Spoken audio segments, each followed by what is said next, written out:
These walls were built to break the will. They were considered the final chapter in any pirate's story. This was a misconception. All these fortresses had one vulnerability. Their creators believed a pirate's main weapons were a cutlass and a pistol. They were wrong. Their main weapon was the knowledge of hidden systems, and one of them used what the guards considered merely the sound of the waves to escape. The walls of the Castillo de San Marcos in Florida, for example, were built from coquina, a compressed shellstone that absorbed cannonballs instead of shattering. The fortress was virtually immune to a direct assault, but its weakness wasn't in its walls, but in its connection to the ocean. The engineers saw this connection as a given. The pirates saw it as a map. Time and again, people stripped of everything outsmarted the most advanced control technologies of their era. This isn't a story about strength, but about intellect, about how desperation breeds a genius capable of finding a loophole in any system, no matter how perfect. This is a guide to hacking reality, written by those who had no margin for error. The pirate was like a hacker. He didn't crack the system's master password. He looked for a port forgotten by the developers or a vulnerability in the human factor. He didn't break the wall. He looked for a bug in its logic. In this video, we'll break down the 3 keys pirates use to open any lock: nature, psychology, and trash. We will see the blueprints for their homemade tools and understand why the most bored guard was more valuable to them than the cruelest one. And at the end, we will assemble this into a universal protocol for action in a hopeless situation.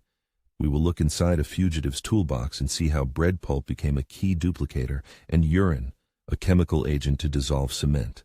This isn't magic. It's the physics and psychology of desperation. The pirate's first and greatest ally was hiding in plain sight, simply noticed by no one: the ocean. To a jailer, there were 2 states of water, high and low.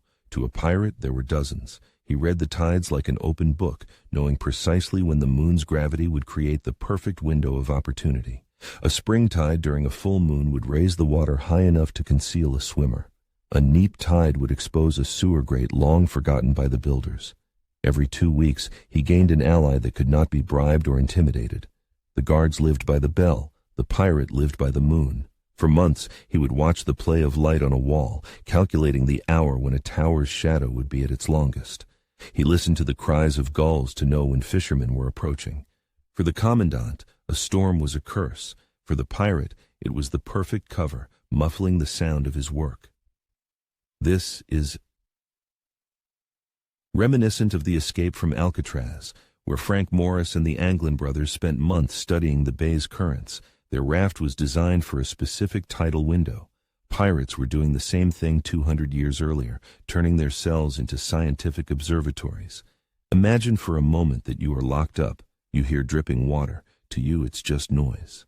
To a pirate, it's a metronome. He counts the drops to measure time. He analyzes their frequency to determine if it rained during the night and if the ground outside the wall has softened enough for digging. Where an ordinary person sees chaos, a pirate looked for a system. Psychologists call this pattern recognition under sensory deprivation. When the brain is deprived of its usual signals, it analyzes the few that remain with incredible precision. Dripping water became a Swiss chronometer that couldn't be confiscated. But even the perfect storm and the highest tide were useless if the pirate couldn't get past the world's most sensitive lie detector, the human gaze. And for that, they had a completely different set of lockpicks. A pirate understood that any fortress isn't made of stone, it's made of people. And people have vulnerabilities: boredom, greed, fatigue, arrogance. He would spend weeks studying not the masonry of the walls, but the habits of the guards. Who among them was lazy?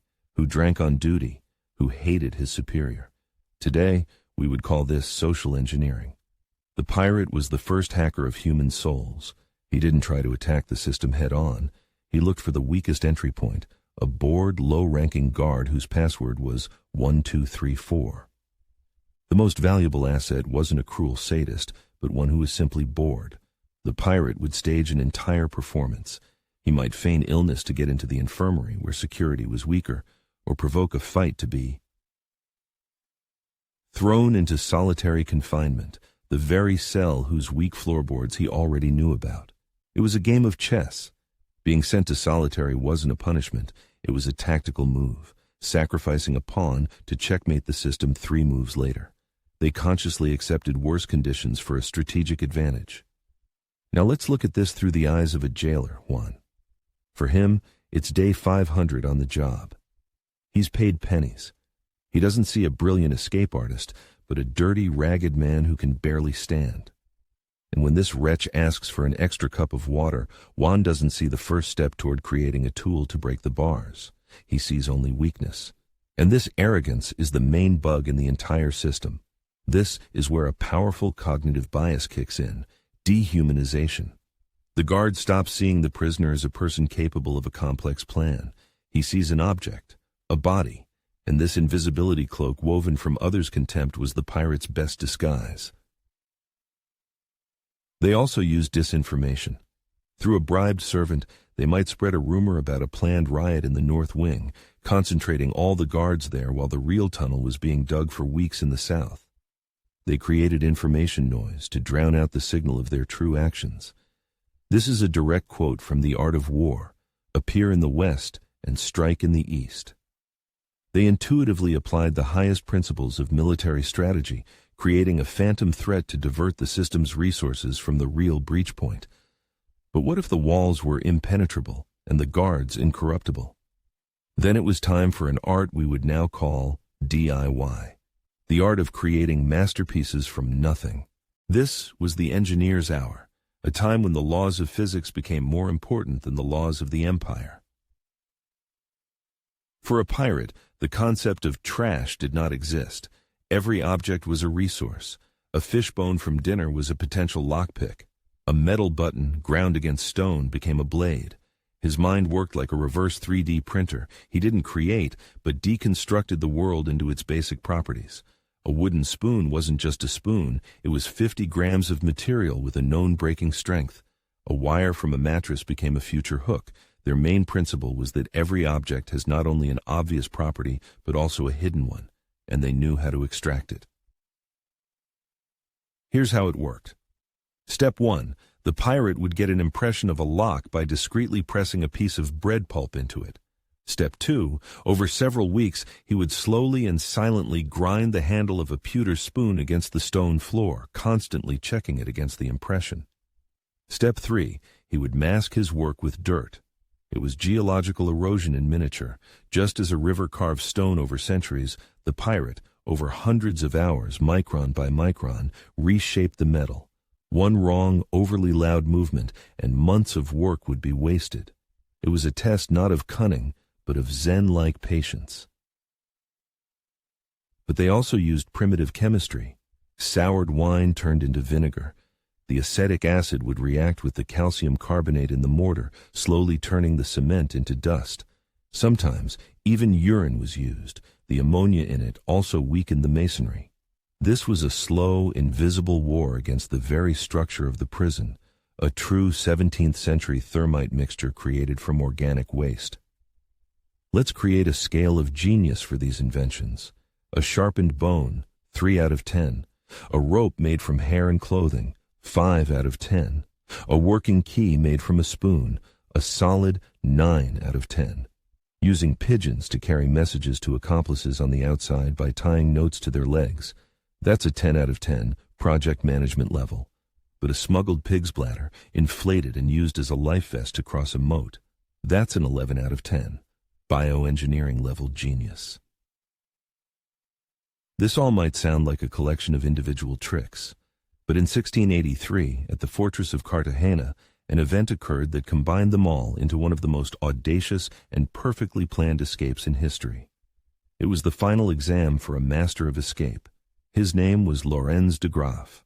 The fortress of Cartagena was not just a prison. It was a spot on the map where the Spanish Empire stored its gold and ended stories. In its dungeons, several dozen pirates awaited execution, including their leader, Laurens de Graaf. They had 1 month. The fortress had a garrison of 300 men and moats filled with sharks. The chances of escape were 0. But the man in the cell was not a bandit. He was an enemy strategist trained in military tactics. The first thing de Graaf did was analyze the ocean's schedule. He wasn't looking at the waves, he was looking at the system, and he found a bug. Once a day, a powerful coastal current created a blind spot at the base of one of the walls, a point invisible to the sentries. This was his exit. Now he needed a key, and he found it in human greed. He studied the guards for weeks and chose his target, a young guard who was constantly losing money at dice. De Graaf operated like a modern project manager. Phase 1, analyze the environment and find a vulnerability. Phase 2, recruit an insider. For the promise of a share in mythical treasures, the guard began smuggling them oil and rags. The silent work began. From the rags in their own hair, they wove a rope. From fish bones, they made primitive tools. But their masterpiece was a lever fashioned from the leg of a prison bed. With the oil the guard brought, they lubricated the hinges of their cell bars night after night. Every creak, every strike against the stone was synchronized with a clap of thunder or the changing of the guard. They didn't break the prison, they delicately disassembled it piece by piece. It was a symphony of destruction where every sound was a carefully calibrated note.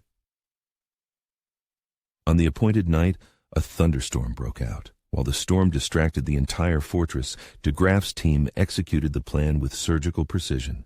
They removed the bars. One by one, they descended the rope into the very blind spot where the current became their ally. By morning, when the alarm was raised, they were gone.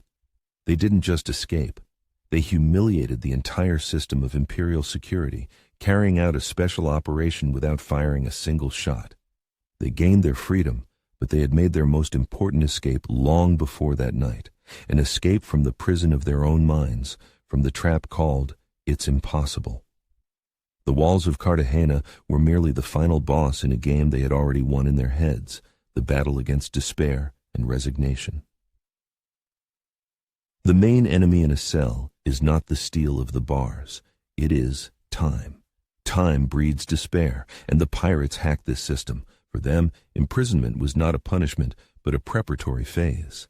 Having a long-term, almost impossible escape plan turned a meaningless wait into meaningful work. Each day was not lost, but invested in future freedom. The psychiatrist Viktor Frankl, a concentration camp survivor, wrote that survival belongs to those who find meaning even in suffering. The escape plan was that meaning. It turned the poison of slowly passing time into medicine, a resource for observation and preparation. They broke the enormous task of escaping into hundreds of microtasks: study the guard change schedule, find a loose stone in the wall, hide a sharpened tool. Accomplishing each task gave them a dose of dopamine and an illusion of control. They didn't just dream of freedom, they rehearsed it every day in their imagination. In essence, they invented the Agile methodology 300 years before Silicon Valley. The escape was their project. Each week was a sprint with specific goals. Successfully grinding a spoon down by 1 millimeter provided the psychological reinforcement needed to keep from giving up. In prison, information is currency. The pirates created entire networks to exchange data between cells. Knowing that the commandant was ill, or that an inspection from the capital was expected, could completely change their strategy. They transformed the prison from a black box into a transparent system full of loopholes. They built their own internet using the prison's hardware, water pipes to transmit messages in Morse code, threads stretched between windows for file sharing. Just as in modern espionage, possessing exclusive information was the key to success. These people, who lived 300 years ago, intuitively discovered the fundamental laws of psychology and systems analysis. They left us not just tall tales, but a real protocol for situations that seem hopeless. They didn't write management textbooks, but their actions are a ready-made guide for hacking any closed system, a survival manual that is still relevant today. And here is that protocol. It consists of just 3 principles. First, find your tide. In any closed system, whether it's a toxic job or a creative block, there are natural cycles. Don't try to break through the wall. Observe. Find a pattern, the system's weakest hour, and use its energy for your own purposes. This is the principle of judo applied to life. Don't resist force. Redirect it. Don't be the hammer trying to shatter granite. Be the water that patiently finds and widens an existing crack. The second principle, hack the human firewall. The most complex problem is often solved not through technical means, but through human vulnerabilities. Arrogance, inattention, predictability, these are bugs in any system. Understand the motivations of the people who control it, and you will find the key. Cybersecurity experts today say that up to 90% of successful breaches are due to human error. The pirates knew this intuitively.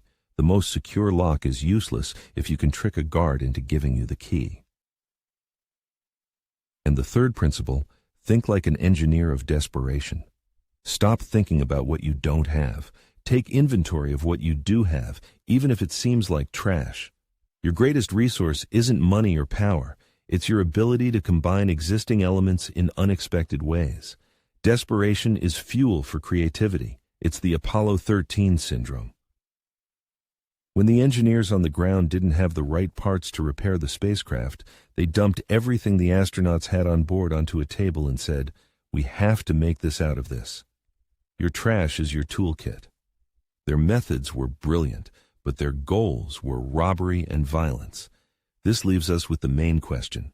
Who were these people? First and foremost, ruthless bandits who simply wanted their freedom, or brilliant systems analysts of their time? Write just one word in the comments, bandits or geniuses.